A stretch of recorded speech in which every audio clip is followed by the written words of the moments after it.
Many of us older players wonder, how should we play against young kids? Well, unfortunately, there's no fixed answer to this. Every kid is different, and suffice to say, almost all of them are very dangerous. But hopefully, this game will give you a bit of an idea of what you should be doing against these guys. My opponent in this game is Aqil Alauddin, a 12-year-old talent who is well known in the Malaysian chess circuit. In this game, I had the white pieces and I played the move c4. Black responded with the move c5, and after knight c3, e6, knight f3, black played d5. C takes d5 and d4. So by transposition, we have reached a well-known position in the Tarrasch defense, and the main line is of course to play the move g3. But I thought my opponent would be well prepared in those lines, and I decided to take a lesser known path with the move e3. Knight c6, bishop e2, c takes d4, knight takes d4. And we have a very typical isolated queen's pawn position. Bishop b4, castles, castles. And now I decided to change the pawn structure with the move knight takes c6, b takes c6, and now bishop d2. So now black no longer has an isolated pawn, but it has these semi-hanging pawns in the center. And as you'll see, this can also be some sort of structural weaknesses if black's not careful. So here black played the move bishop e6, which to me feels a bit passive. I think black should have gone for something more active, like for instance rook b8, rook c1, bishop d6.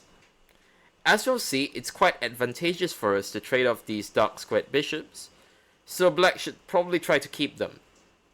Knight a4, and now even move like knight e4, and black has very decent counterplay here.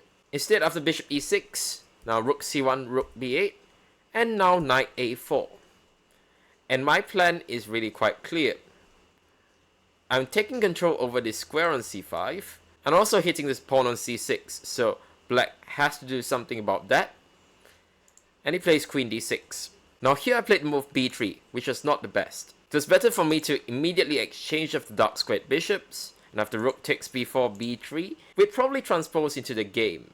But after the move b3, black gets the extra option of playing the move bishop a3, avoiding the exchange of dark squared bishops, and giving white a question about this rook on c1. Because if we move the rook to c2, then bishop f5 could be quite annoying. Rook c3, bishop b4. I'm not quite sure where the rook's gonna go. After bishop a3, white should probably go back to a1, and after rook f8, black has a very nice position. After rook fd8, I didn't give him a second chance. Now bishop takes b4, rook takes b4, and queen c2. So we're hitting the pawn on c6, and black has to play rook c8. Now the move rook h4 is very tempting, but the problem is that after g3, the rook is attacked, as is the pawn on c6. And after the rook moves, I'm just going to take queen takes c6. So black has to play rook c8, and here I think I made what was a very good practical decision. Because after the move queen c5, black's either got to trade the queens or retreat his queen to quite a passive square. So probably he should go for the move queen takes c5, which he did. And after rook takes c5, we have a very nice endgame for white. Because it's quite clear that with our pressure against these weaknesses of c6 and a7, white's going to be playing with no risk for two results. And it's also worth noting that white has no weaknesses, so black has no way to create any sort of counterplay. So black played the move knight e4, and now rook a5, hitting the pawn on a7. The rook is really well placed on a5, where it's constantly pressuring this pawn on a7, and also keeping an eye on the c5 square, making it very difficult for black to play the move c6 to c5. Black played rook c7, defending the pawn on a7, and now rook c1, taking full control over the square on c5. Black plays g6, now bishop d3, kicking the knight on e4 away. The knight goes back to f6, and now I played the move knight c5. And the idea is pretty obvious. I want to play the move knight a6, forking the two rooks. So black quickly plays the move rook b6, and now I used a very simple tactical motive to make a very useful improving move. I played the move b4, and this is a very standard positional move, because it's fixing the pawn on c6, as well as the pawn on a7, making it very hard for black to play a move like c5 or a5, as if it wasn't already difficult enough. Black plays knight d7. This is a very nice idea by him, because he's trying to trade off this knight on c5, because as we know, knights are very good at attacking their opponent's weaknesses. And that's exactly why I decided not to exchange the knights and played knight a6. Black played the move rook c8, and the knight on a6 isn't exactly that well placed for the moment, but I'm hoping that after improving my pieces, the knight can always come back to c5 at the right moment. Now I played the move a3, securing the pawn on b4, king f8, now I'm starting to bring my king as well, king e7, king e2, knight e5, and now that the knight no longer controls the square on c5, it's time to come back. The pawn on a7 is again attacked, so black has to play the move rook c7, now knight b3, and I'm preparing to bring this knight to d4, where it's going to hit this pawn on c6. Black takes on d3, king takes d3, and king d6. Now knight d4, and actually quite a nice maneuver from my opponent, who is also defending very well. Bishop c8, and it's preparing to activate this bishop on a6. King d2, stepping out of a check, and after bishop a6, here I think I made what was a bit of an inaccuracy, because I played the move rook a to c5. Now it seems like this move is putting more pressure on the pawn on c6, but in reality, we already have a lot of pressure on that pawn, and we don't really have any sort of threat with this move, because black's defending that pawn with all of his pieces. And also after the move bishop c4, black could potentially use the a file with his rook, which he wouldn't have been able to do earlier. So now I played the move g4, which is I think the move that I should have played one move earlier, but as I say, better late than never. So the move g4 is a very standard improving move in these positions, because as we can see, we have a lot of pressure on this pawn on c6, but in chess, one weakness is usually not enough to win, because it's very easy for your opponent to defend that weakness. So a lot of times, what we need to do is we need to create another weakness, preferably on the other side of the board, and that's exactly what I'm trying to do.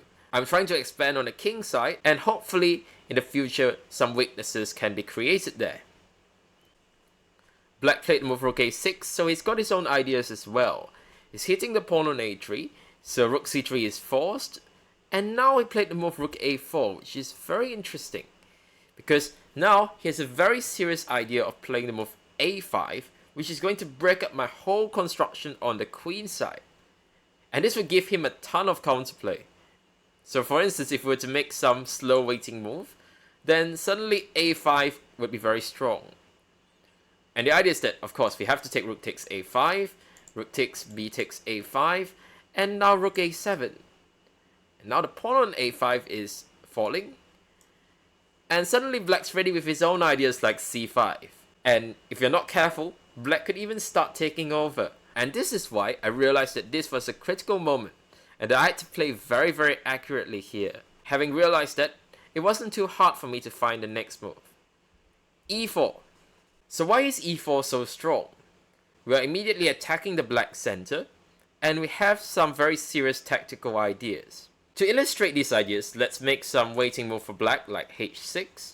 And now, there are two ways white can continue. The first way is we can take on d5, and there's really no good way to recapture.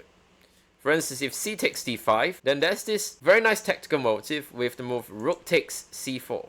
And after d takes c4, knight b5 check, and white's going to win a full piece here. And if black takes back with the bishop, then knight b5 check, c takes b5, and rook takes c7 is simply winning an exchange.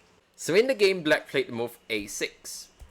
And his idea is that after e takes d5, c takes d5, now black is controlling the square on b5. So all these ideas rook takes c4 or knight b5 check are no longer working. But white has another very strong idea, which my opponent underestimated. So I played the move e5 check. And the idea is that if he takes king takes c5, then now we have to move rook 3 takes c4. Now black can't take back on c4 because of this pin. So black has to play the move king d7. And now it turns out that this pawn on g4 is actually quite useful, because now we play the move rook f3, hitting the pawn on f7. And there's actually no good way for black to defend it without losing his pawn on the c6. Even a move like f5 is really bad, because as you can see, this pawn on g4 is helping us because we can just take back, and yeah, it's just a clean extra pawn. So black played move king e8. I don't see much else he can do. Now we're obviously taking this pawn on c6, Rook takes c6, knight takes c6, and king d7. So white's full pawn up, and the black pieces are completely discoordinated. However, we still need to be a bit accurate, especially since our opponent is a very dangerous young kid. And here I found the most accurate continuation. So I played the move knight a5. Firstly, this move is completely stopping the move a6 to a5, whereas if we had retreated our knight back to d4, then actually a move like a5 could be worth consideration. After move knight a5, black continues with king e6. So he's hitting the pawn on e5. But now the point of my idea becomes clear. Knight b7. And there's no way to stop the move knight c5, winning at least an exchange. So black takes on e5, knight c5. The rook is completely trapped, and there's nothing he can do about it. Bishop b5, knight takes a4, and I'm cashing in because now I'm taking the pawn on f7. h6, rook h7, king f4, takes, and king g5. So black has at least avoided losing more material, but after rook h8, king takes g4, now king e3. And now my king is coming in, after which it shouldn't be too difficult to convert this extra exchange. Bishop b5, f3 check, and now final mistake, king g5. Now I played the move king d4. Now pawn on d5 is under attack, so black played the move bishop c4, and the final move, king e5. And there's now no way to stop the move h4 with checkmate. So here, black resigned. I'm very happy with this win, because obviously it's never easy to beat a chess prodigy, especially in nice style. I hope you enjoyed this video, and hopefully learned something about how to squeeze your opponent. If you'd like to see more positional squeezes like this, then check out this masterpiece by Pragnananda here. Thanks for watching, and bye for now.